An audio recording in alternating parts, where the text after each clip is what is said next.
Okay, so we now have the abdomen open. One thing we can identify, just touch the body wall here, it's a little bit of fatty tissue. This is what remains of the falciform ligament. This would originally be the ventral attachment of the liver, but this breaks down when you open the abdomen up. So we have our liver, spleen, bladder, small intestine covered with a sheet of great omentum, and by gently prising this way you can peel the great omentum away from the underlying loops of intestines.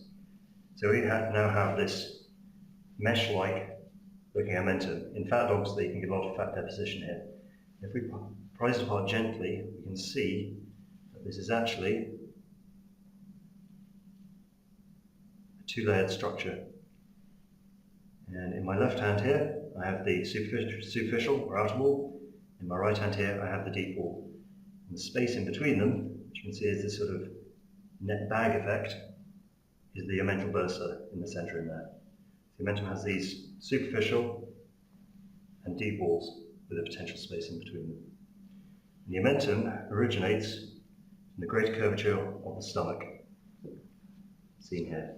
So we just spleen back out, also attach the spleen, and then this is the great curvature of the stomach, coming around, with the omentum originating from it and folding back.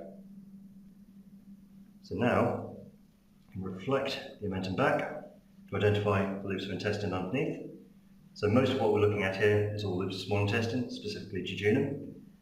But if we pull these across, and here on the left side of the abdomen, we have a larger, wider loop of intestine, and this is large intestine.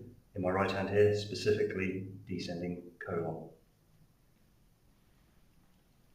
Also, as I draw these loops of small intestine out, we can see that they are anchored by this common mesentery or greater mesentery coming along here. This thin membrane with the vessels running into the loops. And this, which is all greater mesentery supporting jejunum, which I'm holding in my hands here, runs down and attaches to the roof of the abdomen. Where am I pointing here? My index finger. So the root of the mesentery is up in this area of the abdomen, with the colon descending, going into transverse, curving around in front of the root of the mesentery. So that is the location of the root of the mesentery.